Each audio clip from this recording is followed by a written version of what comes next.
Behind every family is a story, a history depicting the trials and tribulations of previous generations that ultimately mold its descendants into the unique and honorable people they become. This is one such story.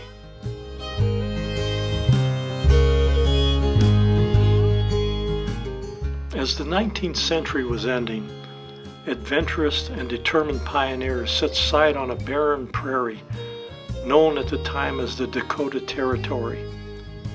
Many came from the eastern states of Michigan, Illinois, Indiana, and Iowa. Others came from northern states like Minnesota and Wisconsin. Some came from Canada, all fueled by the 1862 Homestead Act that promised 160 acres to anyone claiming a portion of land after occupying that land for 5 years.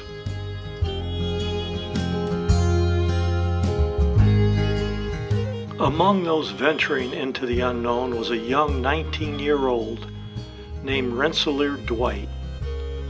Rans, as he was called, left Cedar Falls, Iowa for the Dakota Territory in 1883, 6 years before South Dakota gained statehood. Settling in Homer Township, he hauled lumber by horses from Andover, South Dakota, to build his first house. Rans met and married Elizabeth Muth in 1887. Together, the couple had 8 children: Mylan, Clinton, Hayden, Grace, Helen, Burton, Irwin, who died at the age of 3, and baby Dwight, who died at birth. Among his other farming necessities, Rans raised horses and was known throughout his area as a reliable horse trader. Townsfolk would visit Rans if they wanted a well-trained and dependable horse. Mylan, the oldest child, farmed with his dad until 1911. Then at the age of 23, Mylan married Lula Martin, the oldest daughter of Harry, and Millie Davis Martin. That same year, Mylan and his brother Clinton, accompanied by some of Rand's finest horses, joined an immigrant team leaving Andover and providing custom farming for places far away as Lewistown, Montana, where brother Clinton would purchase some farmland, stay for a few years, and then return back to South Dakota.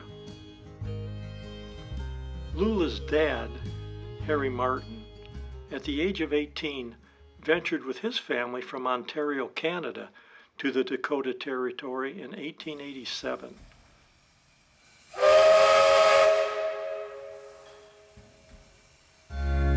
The story goes that Harry rode in a train boxcar tending the cattle on his trip from Canada to the Dakota Territory. Harry's dad, Charles Martin, was instrumental in establishing the First Baptist Church in Pierpont, South Dakota, helping lay timbers for the original church. Harry returned to Canada in 1890, where he married Millie Davis. The two settled in Union Township, Dakota Territory, and had 8 children: Lula, William, Dora, Freeman, Gordon, Ada, Theo, and Raymond, who died in infancy.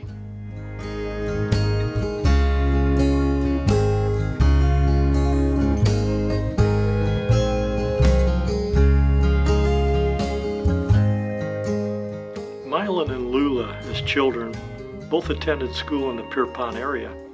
In those days, the boys attended school only in the winter, once farming chores were completed. Many times, male students were older than their teacher because of the delayed nature of their education.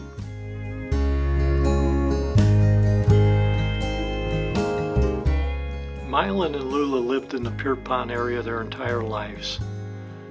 Because they both came from large families, they had plenty of relatives to fraternize with. An interesting tidbit was that Mylan's sister, Helen, married Lula's brother, Freeman, which assuredly created interesting dynamics during the holidays. Mila and Lula welcomed their first child, Isabel, to the family on April 18, 1914. 6 years later, on October 6, 1920, Harry Irwin Dwight was born. Harry, often referred to as Bud, attended Pierpont schools when he was not working.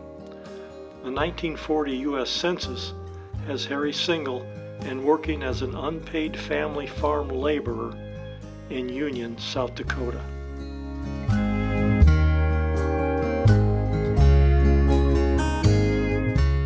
On September 24, 1944, Harry married Wilma Anna Torgerson, whose grandparents, Andrew and Anna Scogan Torgerson, had settled into Dakota Territory in 1885, having arrived from Norway. Harry and Wilma would have 4 children of their own: Kathleen, Carolyn, Jelaine, and Craig.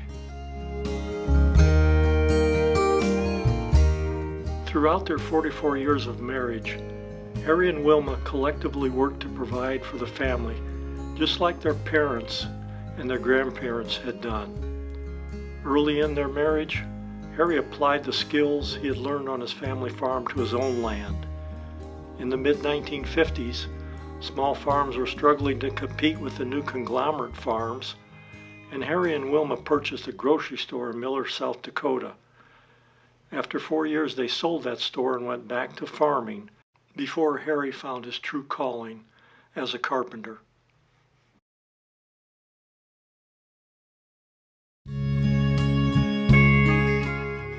As the Cold War heated up in the early 1960s, the United States began constructing missile silos throughout the Midwest. Harry signed on to help build these silos. It was dangerous work, but satisfying. Harry had registered for the draft in 1940, but was granted a deferment and never served. Now, by building missile silos, he was doing his part to stop foreign aggression.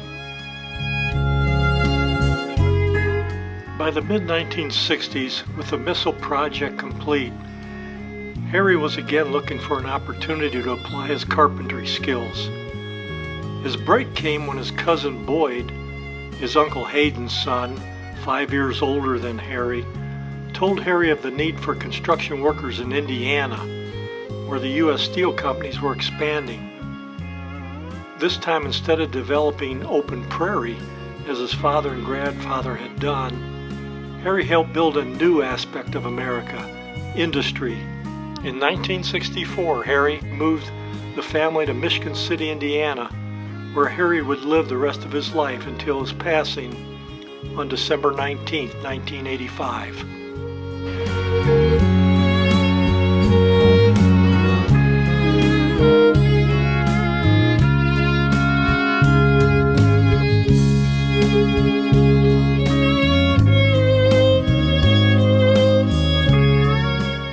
Harry personified his distinct upbringing.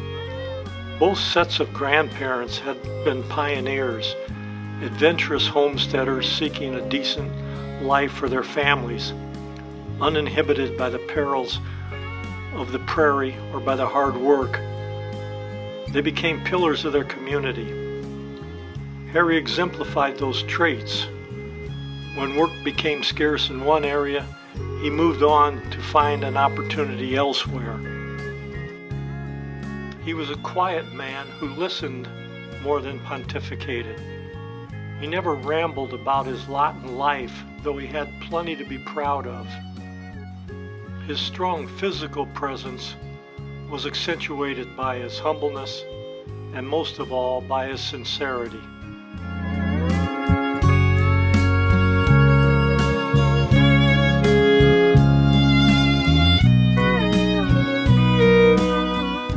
On December 20th, 1985, St. Paul Lutheran Church in Michigan City was in full attendance as those who knew him said goodbye to Harry Irwin Dwight, a Among those attending was Wilma, his wife of 44 years, his 4 children and their spouses, 9 grandchildren, and numerous friends and relatives.